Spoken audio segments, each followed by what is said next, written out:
पश्चिम Asia यानी middle east इस समय बारूद के ढेर पर बैठा है। एक तरफ इजराइल, अमेरिका और ईरान के बीच जंग जारी है, तो दूसरी तरफ पाकिस्तान में शांति वार्ता फेल होने के बाद डोनाल्ड ट्रंप की धमकियों ने माहौल को और भी ज्यादा गर्म कर दिया है।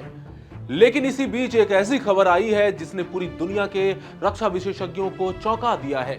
आइए जानते हैं क्या है पूरा माजरा और दुनिया के किस मोर्चे पर एक नए युद्ध का आगाज होने जा रहा है। नमस्कार, मैं हूं आदित्य। भारत फैक्ट्स के आज के एपिसोड में आपका स्वागत है। पाकिस्तान के 13,000 सैनिक और 18 फाइटर जेट्स अचानक सऊदी अरब पहुंच गए हैं। सवाल उठता है कि क्या पाकिस्तान अब ईरान के खिलाफ युद्ध के मैदान में उतरने वाला है? साथ ही वो किसकी शह पर ऐसा करने जा रहा है? जानकारों के मुताबिक पाकिस्तान सऊदी अरब और अमेरिका का फुल टाइम गुलाम है। वो उन्हीं के इशारों पर ईरान के खिलाफ जंग की भी तैयारी कर रहा है। सऊदी अरब के रक्षा मंत्रालय की रिपोर्ट के अनुसार 11 अप्रैल को सऊदी अरब के किंग अब्दुल अजीज एयरबेस पर पाकिस्तान के करीब 13,260 सैनिकों का एक बड़ा जत्था उतरा।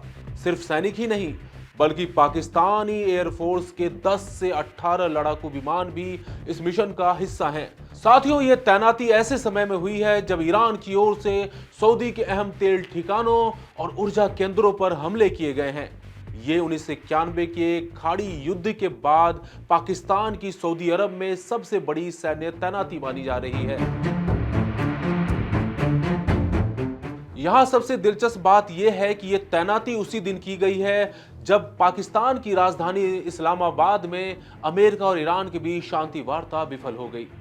पाकिस्तान इस शांति वार्ता की मेजबानी कर रहा था। एक तरफ पाकिस्तान दुनिया को दिखा रहा था कि वो शांति दूत बनकर दोनों देशों के बीच सुलह करवा रहा है, और दूसरी तरफ उसी रात उसके सैनिक सऊदी के अड्डों पर लैंडिंग कर रहे थे।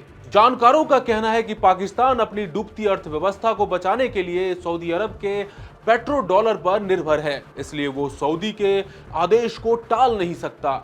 वहीं कई जानकारों का मानना है कि ट्रंप की यह रणनीति भी है कि कुछ आर्थिक मदद का लालच देकर पाकिस्तान से ईरान पर हमले करवाए जाएं। इससे ट्रंप को बड़ा फायदा होगा। एक सुन्नी मुस्लिम पड़ोसी द्वारा एक शिया पड़ोसी पर हमला कराने से युद्ध एक अलग रंग में दिखने लगेगा। वहीं ईरान के खिलाफ अमेरिका का साथ फ्रांस और ब्रिटेन जैसे उसके मित्र देश नहीं दे रहे हैं, लेकिन पाकिस्तान का खुलकर युद्ध में आना अमेरिका और इजराइल के लिए बेहद फायदेमंद साबित हो सकता है। इस सैन्य तैनाती के पीछे असल वजह साल 2025 में हुआ एक डिफेंस पैक्ट है। इस समझौते के तहत पाकिस्तान और सऊदी अरब ने एक दूसरे की सुरक्षा की कसम खाई है। समझौते में साफ लिखा है कि अगर किसी एक देश पर हमला हुआ तो उसे दोनों देशों पर हमला माना जाएगा। सऊदी को डर है कि ईरान कभी भी उस पर बड़ा हमला कर सकता है। ऐसे में उसने पाकिस्तान को अपना सिक्योरिटी गार्ड बनाकर खड़ा कर दिया है। पाकिस्तान के अधिकारी हालांकि इसे बचाव और सहयोग का नाम दे रहे हैं, लेकिन हकीकत यह है कि अगर ईरान ने सऊदी पर हमला कर दिया तो इन 13,000 सैनिकों को सीधे युद्ध के मैदान में उतरना होगा। ईरान के लिए यह खबर किसी झटके से कम नहीं है। ईरान और पाकिस्तान के रिश्ते पहले ही तनावपूर्ण रहे हैं। अब पाकिस्तान का सऊदी की तरफ से खुलकर खड़ा होना ईरान को उकसाने जैसा है। रक्षा विशेषज्ञों का मानना है कि पाकिस्तान अब मिडिल ईस्ट की इस आग में पूरी तरह से फंस चुका है।